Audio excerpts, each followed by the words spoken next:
오늘 마태복음 이제 두 번째 시간입니다. 첫 번째 시간 어떤 말씀을 나누는지 기억하십니까? 복습이 필요합니다. 마태복음은 그 대상, 이 마태복음이 쓰여진 대상은 누구인가? 이제 이 부분을 다루었지요. 유대인.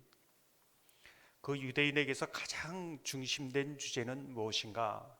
하나님 나라이다. 이제 이 부분을 함께 다루었습니다. 당시 보면은 유대인들이 생각하는 하나님의 나라, 메시아, 그 상은 하나님이 보여주시고 또 말씀으로 가르쳐 주신 하나님의 나라와 그 모습이 너무나 달랐다는 것을 이 마태복음을 통해서 보여주고 있는 것이지요. 하나님의 나라는 위에서부터 아래로 이른 나라입니다. 하나님이 우리 가운데 하늘에서부터 우리에게 보여주신 나라가 하나님의 나라다. 아래에서부터 위로 올라가는 나라가 하나님의 나라가 아니다. 이것을 말해주고 있습니다. 아래에서부터 위로 올라간다는 것은 어떤 뜻입니까? 내가 원하는 나라, 내 소원이 성취되는 나라, 내 뜻이 이루어지는 나라, 그 나라가 하나님의 나라가 아니라 하나님께서 이루고자 하는 나라, 하나님의 뜻이 온전히 이루어지는 나라, 그 나라가 하나님의 나라인 것이지요. 그래서 우리가 하나님의 나라를 이루어간다라는 것은 내 뜻을 하나님의 뜻에 맞추어 살아간다. 그리고 맞추면서 하나님의 뜻이 우리 삶 가운데 이루어지는 것을 보는 것, 그것을 하나님의 나라를 이루어가는 삶이다. 이제 이런 뜻이지요. 우리가 암송 구절로 먼저 그의 나라와 그의 의를 구한다는 것은 내 나라가 이루어지는 것이 아니라 내가 원하는 것이 이루어지는 것이 아니라 하나님의 뜻이 이루어지는 것을 말해주고 있습니다. 일전에 한 권사님하고 이렇게 이야기를 하면서 권사님이 그런 얘기를 합니다. 한 60이 이제 넘으셔서 평생 새벽을 깨우셨던 권사님입니다. 늘 새벽마다 인생의 무거운 문제, 주님 없이는 살 수 없어서 그 문제를 가지고 매일 이제 기도하는 것이죠. 하나님이 신실하게 그 인생을 인도해 오셨고 하나님 앞에 내어놓은 문제들마다 하나님께서 주의 뜻 가운데 이루어 주셨습니다. 그런데 60대 중반을 넘어서면서 문득 그런 생각이 든다는 것이죠. 이제까지 내 문제를 가지고 하나님께 이루어 달라고, 내가 원하는 문제를 하나님께서 좀 들어달라고 그렇게만 이 평생, 이 짧은 인생 그것만을 위해서 살았는데 이제 주님 앞에 나갈 설날이 가까우니 부끄러웠다는 겁니다. 평생 하나님 이거 해주십시오. 이거 문제입니다. 근데 하나님의 뜻은 무엇입니까? 정말 하나님이 기뻐하시는 것이 무엇입니까? 평생을 살아가면서 내 소원, 내가 정말 문제, 그걸 늘 하나님 앞에 이야기하고 또 이야기하고 했는데 이제 하나님이 무엇을 저에게 말씀하시는데 그걸 듣고 싶습니다. 하나님, 단 하루라도 하나님이 기뻐하시는, 하나님이 뜻하시는 것을 단 하나라도 이루면서 살 수 있었으면 좋겠습니다. 남은 여생. 그래서 매일 새벽마다 이렇게 기도한답니다. 하나님, 오늘도 하나님이 기뻐하시는 것, 하나님의 뜻을 보여주셔서 그 뜻을 이루며 살게 해주십시오. 지금 새벽마다 그렇게 기도한다는 겁니다. 이 권사님의 이야기를 들으면서 저는 그랬습니다. 평생 아래에서 위로 향하는 그런 기도였다면 이제는 위에서 아래로 향하는 기도로 바뀌어졌다. 신앙이 그만큼 성장했다. 이제 이렇게 볼 수 있는 것이지요. 마태복음을 이제 이야기할 때에 유대인들이 어떤 반응을 했을까? 내가 그리고 있는 하나님의 모습과 하나님의 나라, 메시아의 모습이 하나님의 말씀이 보여주는 것과 충돌되는 것이지요. 전혀 다른 그림입니다. 난 열심히 하나님을 믿는다고 했는데 하나님이 보여주시는 그 그림과 내가 그리고 있는 그림이 전혀 다른 겁니다. 내가 그린 그림, 유대인을 향하여, 또 오늘 그리스도인으로 살아가는 저희를 향하여 이거 다 지우고 다시 그리라는 겁니다. 정말 이 그림이 일치하는가? 성경이 보여주시는 그 하나님의 나라와 예수 그리스도의 모습이 내가 그리고 있는 것과 같은가? 다르다면 이걸 지우고 다시 그려가는 것, 이게 마태복음의 가장 중심된 주제라는 것을 보여주고 있는 것이지요.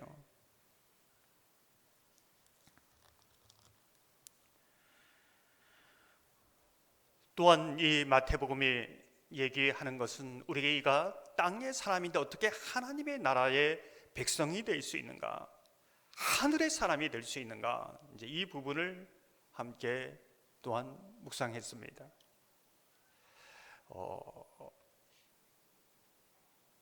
하늘의 사람이 된다는 것은 마치 하나님과 우리를 하나님의 언약의 줄로 꼭 묶어서 하나 되겠다, 절대 끊어지지 않는 이 언약의 줄, 약속의 줄, 진리의 줄로 예수님과 내가 하나로 묶여져 있다라는 그런 의미로 볼 수 있는 것이지요. 그래서 예수 그리스도의 죽음도 부활도 하나의 나의 사건으로 이제 일어나는 것이고, 그 언약의 줄로 묶여 있는 하나 된 것이 결국 하나님의 가족 공동체로 입양되는 그러한 사건으로 나아갈 수 있다는 것이지요. 이게 다 언약의 줄로, 약속의 줄로 묶여져 있기 때문에 그렇습니다. 예수님과 내가 하나로 묶여져 있기 때문에 그렇지요. 그때 말씀드리기를, 영적인 이 땅에서는 육신의 탯줄을 가지고 생명을 유지하고 이 땅에 태어났다면, 이제는 영적인 탯줄을 가지고 이제 하나님의 가족으로 이제 살아가는 새로운 신분으로 되었다. 이제 이 부분을 말씀을 드렸습니다. 우리가 그 유대인의 족보를 보면서 가장 특징적인 부분이 무엇인가?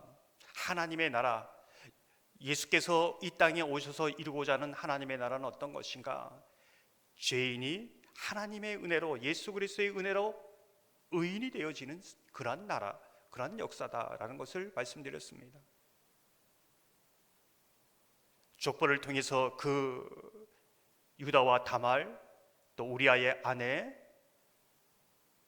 또 라합의 그런 이름들을 보면서 죄인이었지만은 믿음으로, 하나님의 은혜로 믿음의 족보에 올라간 것을 우리는 보았습니다. 이게 하나님의 나라다. 유대인들에게 있어서 이 사건은 굉장히 충격적인 부분이지요.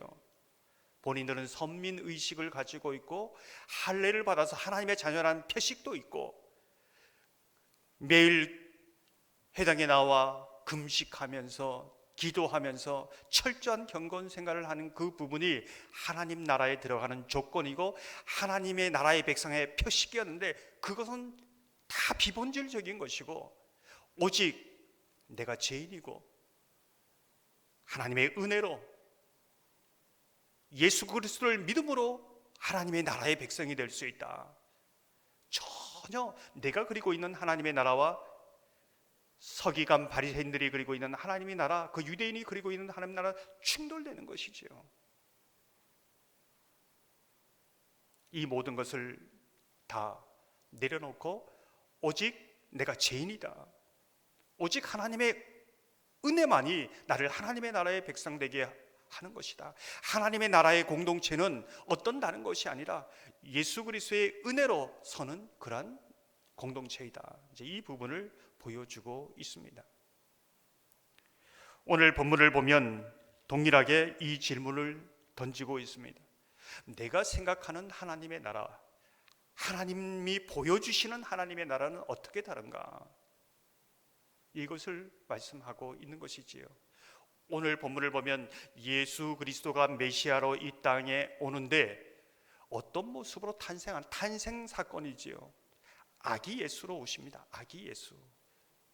왜 아기 예수인가? 그것도 왜 말구인가? 여러분은 어떻게 생각하십니까? 여러 모습이 있는데 왜 정말로 아기 예수로 오셔야 되는가?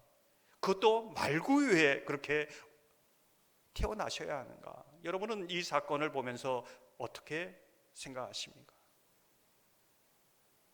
하나님의 나라의 모습을 보여주고 있는 것이지요.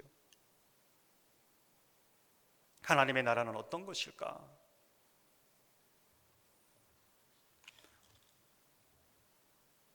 하나님의 나라는 인간의 어떤 강함과 능력과 인간의 힘으로 통치되는 나라가 아니다.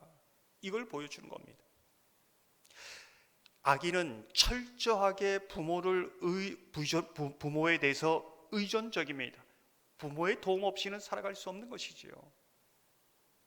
철저하게 하나님 아버지에게 의존되어 있는 나라, 자신의 강함과 힘을 자랑하는 나라가 아니다. 철저하게 하나님에 의존하여 하나님의 그 능력으로 세워가는 나라, 이것을 보여주고 있습니다. 그것을 예수님이 보여주고 있는 것이지요. 하나님의 통치는 철저한 아기와 같이 철저하게 주님밖에는 의지할 수밖에 없는 그런 사람을 통해 이루어가는 나라, 이것을 보여주고 있습니다. 아주 대조적인 모습이 이 세상 왕 헤롯 왕이지요. 어떤 모습입니까? 자신의 왕자를 빼앗길까봐 그 왕의 자리를 지키기 위해서 자신의 강력한 무력을 사용합니다. 자신이 방해되는 모든 것을 죽입니다. 압제하는 것이지요. 세상 나라의 왕, 세상의 나라는 이렇게 세워지고 붙들려고 하는 것이지요. 그러나 하나님의 나라는 그렇지 않습니다. 정말 연약하지만은 그 연약한 아기 예수를 통해서 하나님의 뜻이 이루어지고 하나님의 능력이 나타나는 나라, 이것이 하나님의 나라입니다. 참 비밀이지요. 세상 이론과 논리론 도저히 이해할 수 없는 나라입니다. 세상에는 돈이 있고 힘이 있어야 무엇인가를 할 수 있다고 생각합니다. 하나님의 나라는 그렇지 않습니다. 얼마나 철저하게 하나님 앞에 의존적으로 하나님 없이는 살아갈 수 없다는 그 믿음의 사람들을 통해서 하나님의 역사는 이루어간다. 이제 이것을 보여주고 있습니다. 마태복음 2장 16절에서 18절을 제가 한번 읽어보겠습니다. 이에 헤롯이 박사들에게 속은 줄 알고 심히 노하여 사람을 보내어 베들레헴과 그 모든 지경 안에 있는 산의 아이를 박사들에게 자세히 알아본 그때를 기준하여 2살부터 그 아래로 다 죽이니, 이에 선지자 예레미야를 통하여 말씀하신 바 라마에서 슬퍼하며 크게 통곡하는 소리가 들리니 라헬이 그 자식을 위하여 애곡하는 것이라. 그가 자식이 없으므로 위로받기를 거절하였도다 함이 이루어졌느니라. 예수님의 탄생이 온 세상의 기쁨이 되고 온 세상이 기뻐하는 기쁨의 소식이 안 되었습니다. 슬픔의 소식이 되고 곳곳마다 통곡 소리가, 수많은 그 유아들이 죽는 피해 현장이 되었다는 것을 우리는 기억해야 합니다. 이게 예수 그리스도의 탄생 사건입니다. 우리가 예수 그리스도를 믿는다는 것은 이 복음을 믿고 따른다는 것은 어떤 것인가를 보여줍니다. 모든 사람들이 기뻐하며 잘 막 격려하고 그러지 않습니다. 박해가 일어납니다. 순교가 일어납니다.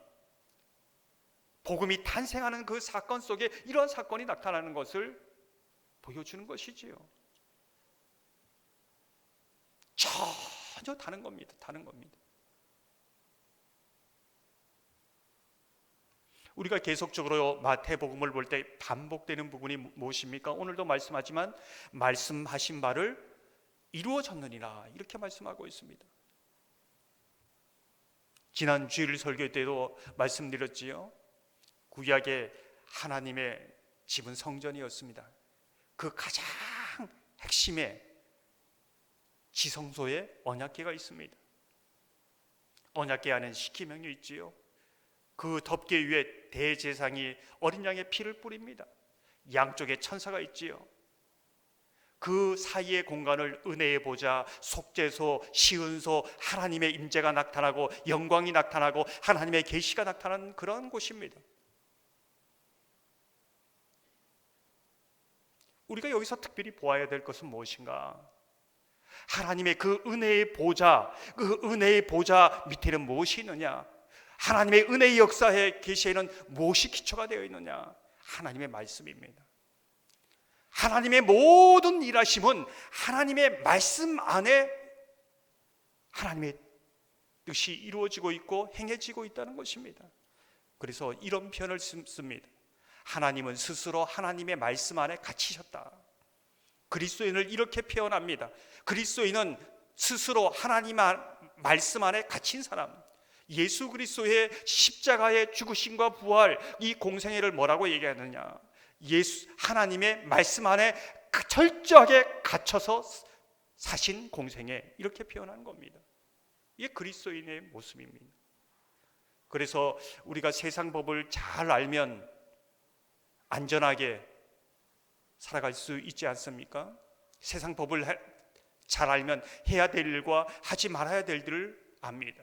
하나님의 말씀을 잘 아는 사람은 하나님의 뜻이, 하나님의 일하심이 어떤 방향으로 가고 있는가, 이 사건을 통해서 어떻게 일하고 있는가를 보게 되는 겁니다. 그래서 어떤 사건, 이 사건을 바라보는 것이 아니라 지난번에 말씀드렸죠. 사건 너머에 계신 하나님의 일하심을 보는 영안이 열리는 겁니다. 그것이 은혜이지요.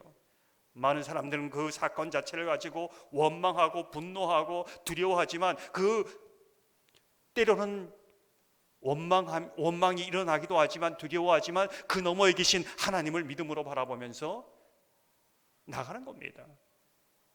이게 말씀 안에 갇힌 그리스도인의 모습이라는 것을 보여주고 있는 것이지요. 사랑하는 성도 여러분, 저와 여러분이 예수님의 아기 탄생을 보면서 왕이신 예수님인데, 메시아이신데 왜 아기 예수로 태어났을까? 헤롯 왕은 떵떵거리고 자기의 힘으로 모든 죽이고 살리고 있는 권세가 있는 것처럼 보여지는데 왜 아기 예수로 태어났을까? 저와 여러분이 아기 예수와 같아 철저하게 이 세상 가운데 힘을 자랑하고 자기를 피하려 가고 이 세상 한가운데 철저하게 아기처럼 예수님을 의지하여 살아가는 삶이 하나님 나라의 삶이고 하나님의 그 나라를 이루어가는 삶이다, 이것을 보여주고 있습니다. 세상이 볼 땐 이해할 수 없는 것이지요. 그래서 그리스도인이 더 부유해지려고 하고 더 윤택해지려고 하고 더 높이 올라가려고 하고 더 많이 가지려고 하는 것, 그건 죄다. 왜요? 더 많이 가진 게 하나님의 축복의 상징이 아니거든요. 그러나 더 높이 올라가는 것을 정죄할 수는 없습니다. 그것을 통하여 하나님은 하나님의 그 뜻을 이룬 또 방법으로 사용할 수도 있습니다. 그러나 우리가 어디에 있든지 우리가 아기 예수로 살아가는 것, 이것이 하나님 나라의 원리다라는 것을 기억해야 합니다. 우리 오늘 본문을 보면 예수님이 어디에서 태어났느냐, 이 부분을 또한 강조합니다. 아기 예수로 탄생을 통하여 하나님의 나라의 원리를 보여주셨다면 이제는 베들레헴에 태어난 것을 얘기하고 있습니다. 왜 예루살렘이 아니라 변두리 베들레헴인가, 이 시골 마을인가, 이제 이 부분을 말씀해 주고 있습니다. 이것도 하나님의 나라의 원리입니다. 11절을 보면 이렇게 말씀합니다. 1절이지요. 헤롯 왕 때에 예수께서 유대 베들레헴에서 나심에 동방으로부터 박사들이 예루살렘에 이르러 말하되, 베들레헴 사람들은 사회적 약자입니다. 소외된 사람들이지요. 의지할 힘이 없는 사람입니다. 가진 것이 없는 사람이지요. 한마디로 말하면 정말 예수 없으면 살 수 없는 사람들입니다. 이에 반해 예루살렘에 있는 사람들은 어떤 사람인가? 사회적 지위를 가지고 있는 사람입니다. 가진 것이 많은 사람입니다. 신분이 높은 사람입니다.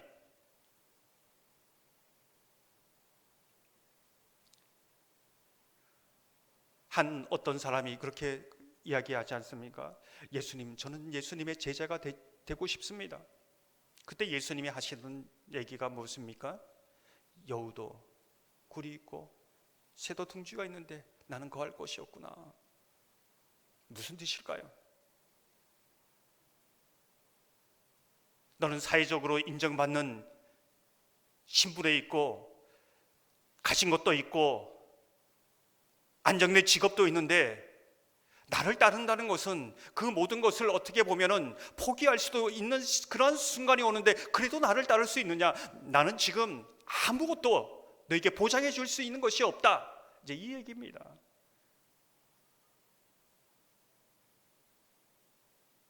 정말 예수로만 살 수 있는가? 이걸 묻는 것이지요.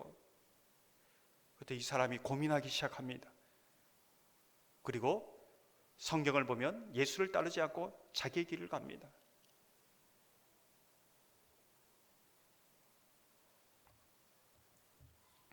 왜 예루살렘이 아닌가? 이 사람들은 예수가 아니어도 돈 믿고 살 수 있습니다. 예수가 아니어도 자기 지위, 신분 가지고 살 수 있습니다. 예수가 아니어도 인맥도 튼튼합니다.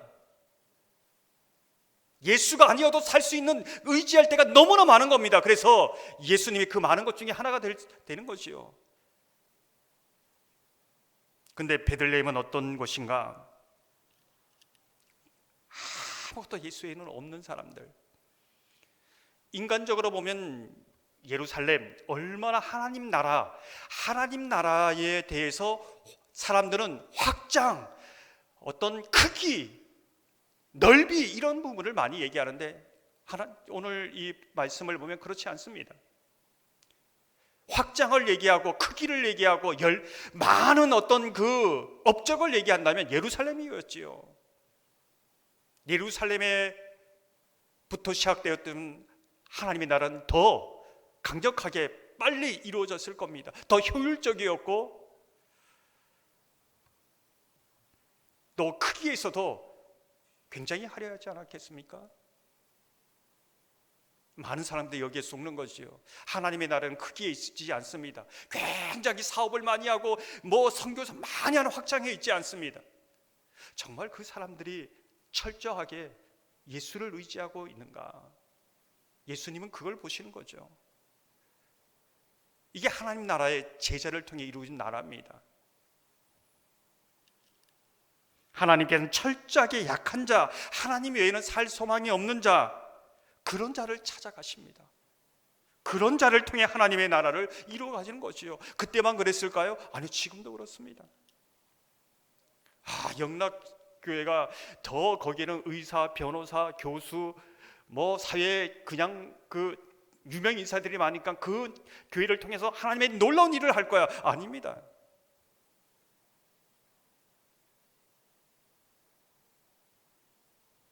개척교회라 할지라도 작은 교회라 할지라도 정말 철저하게 중심을 보시는 예수님께서 정말로 예수 외에는 예수 외에는 살 소망이 없고 그런 자를 통해 하나님의 나라를 이루어 간다는 겁니다. 지금도 그렇다는 거죠. 그래서 사람 많이 모이는 거 거기에 속지 마십시오. 프로그램이 굉장히 역동적으로 돌아가는 거 거기에 속지 마십시오. 정말 예수 믿는 사람이 있는가? 하나님 그렇게 일하신다는 겁니다. 고린도전서 1장 26절 29절을 보면 이렇게 말씀합니다. 형제들아 너희를 부르심을 보라. 육체를 따라 지혜로운 자가 많지 아니하며 능한 자가 많지 아니하며 문벌 좋은 자가 많지 아니하도다. 그러나 하나님께서 세상의 미련한 것들을 택하사 지혜 있는 자들을 부끄럽게 하려 하시고 세상의 약한 것들을 택하사 강한 것들을 부끄럽게 하려 하시며 하나님께서 세상의 천한 것들과 멸시받는 것들과 없는 것들을 택하사 있는 것들을 폐하려 하시나니 이는 아무 육체도 하나님 앞에서 자랑하지 못하게 하려 하심이다. 유대인이 생각하고 있는 하나님의 나라, 예수 그리스도의 상과 예수님이 보여주시는 하나님의 나라, 메시아의 모습은 너무나 차이가 난 것이지요. 그때만 그럴까요? 여러분이 그리고 있는 하나님의 나라의 모습이 유대인과 같지 않은가요? 이것을 성경이 질문하고 있습니다. 교회가 재정도 튼튼하고 사람도 많이 모여야 하나님의 강력한 일을 할 수 있을 거야. 물론 그럴 수도 있지요. 그러나 하나님이 나는 거기에 있지 않다는 겁니다. 예수 외에는 살 수 없는 사람, 철저하게 하나님의 약속 안에 갇혀서 나아가는 사람, 그런 사람을 통해서 하나님 나라의 역사가 이루어진다는 겁니다.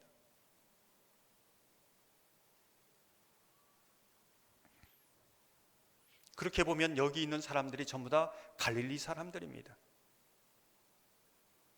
내놓을 것 없는 사람들이지요. 왜? 하나님의 부르심이 이렇습니다. 야, 나는 가진 것도 없고 배운 것도 없고 내놓을 것도 없고 그래서 항상 열등감에 빠져 있고 보니까 저 사람보다는 내가 더 많이 배운 것 같고 내가 더 많이 가진 것 같고 사회적 지위도 높은 것 같아. 그래서 좀 자랑한, 이것이 아무것도 아니라는 겁니다. 정말 어리석고 미련하다는 것입니다. 지금 이걸 얘기하는 겁니다. 우리가 정말 미련해서 무지해서 그렇지 하나님의 나라는 그렇게 이루어진다는 것이 아닌 겁니다. 그래서 세상 그 비교에 가면서 열등감에 빠지지 마십시오. 또 한편은 너무 또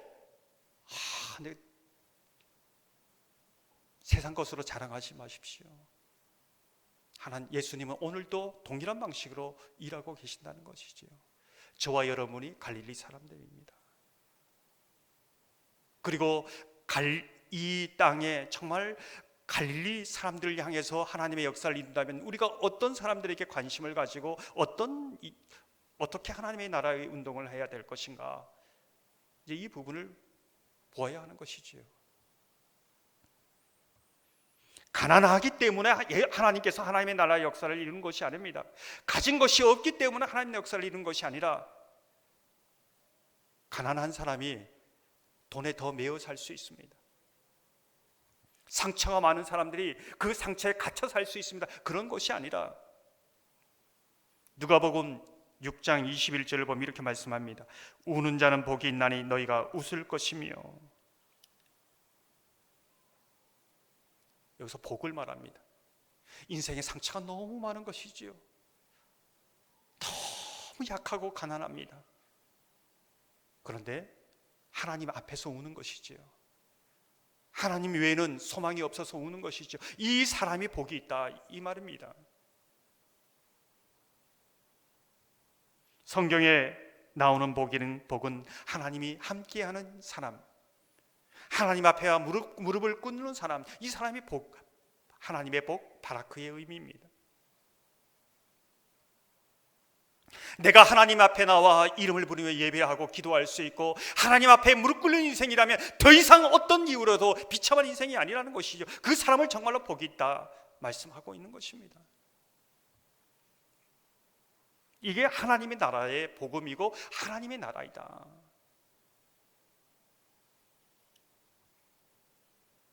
저와 여러분 하나님 나라의 왕자고 공주입니다. 그런 자긍심을 가지고 세상 것 기재기 하면서 조금 으쓱하고 또 한편으로는 열등감에 빠지고 그러지 마십시오.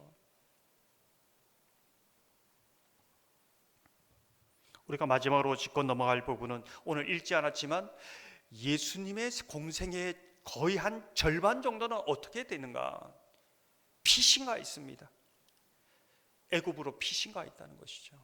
도망자의 삶입니다. 예수님의 삶의 거의 한 3분의 1 반 정도가 도망자의 삶이라는 겁니다. 이게 예수님의 삶의 실체라는 것이죠.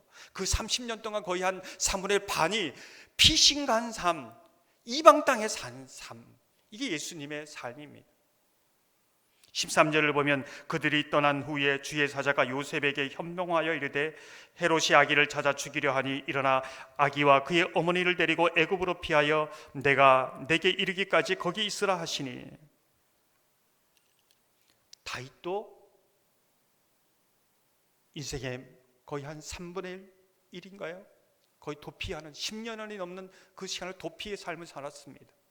예수님도 태어나자마자 애굽에 있다가 정확한 그 연도 나오지 않지만 한 10년이 넘었을 겁니다.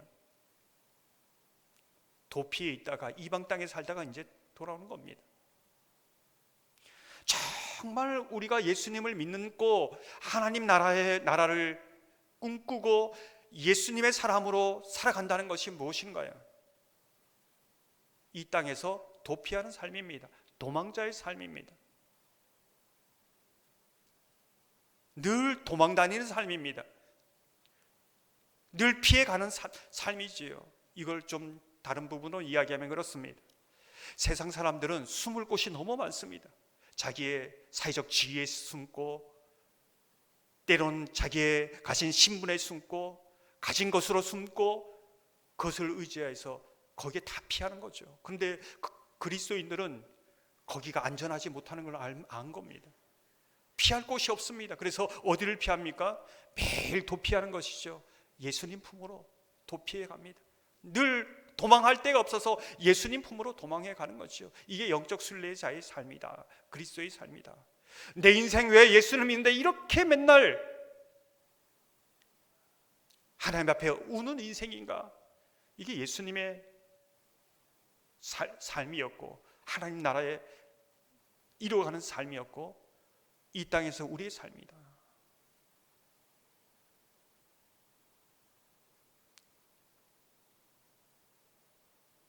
그래서 제가 말씀드렸지요. 요한계시록에 나면 우리의 눈물을 닦아주시고 이렇게 나오잖아요.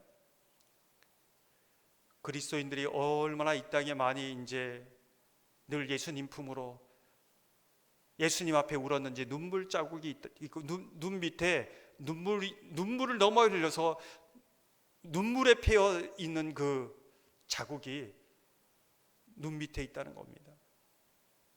이게 그리스도인의 삶이다. 근데 이게 세상 사람들 볼 때는 정말 찌질한 삶이고 너무 약한 삶이고 비참한 삶처럼 보이지만은 하나님 보시기에 복된 삶이다. 복된 삶이다. 그 사람을 들려서 가진 자, 강한 자를 부끄럽게 하고 하나님의 능력을 나타내고 하나님의 영광을 나타내고 온 세상을 향하여 30배, 60배, 100배 그 하나님의 역사를 이루어가는 것 하나님의 나라의 비밀이다라는 것을 말해주고 있습니다.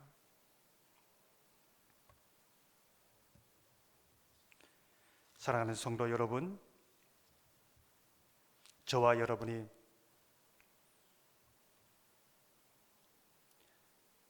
늘 하나님의 나라의 모습, 하나님이 보여주시는 모습과 내가 꿈꾸는 모습이 많이 다를 줄 압니다. 하나님의 뜻에 맞춰가는 은혜가 있기를 소망합니다. 늘 나는 갈릴리 사람이라는 자부심을 가지고 살아가기를 소망합니다. 모든 것이 풍요한 시대에 예수로 목마르고 예수로 배고픈 인생이 되기를 소망합니다. 모든 것으로 자신을 무장하고 보험을 드는 이 시대에 예수 외에는 피할 곳도 숨을 곳도 안전한 곳이 없어서 예수께로 늘 도피하는 삶, 그런 삶이 저와 여러분의 삶이 되기를 소망합니다. 저와 여러분을 통해서 하나님께서 하나님 나라의 역사를 써가는 그러한 인생이 되기를 주님의 이름으로 축원합니다. 이 시간 말씀을 생각하면서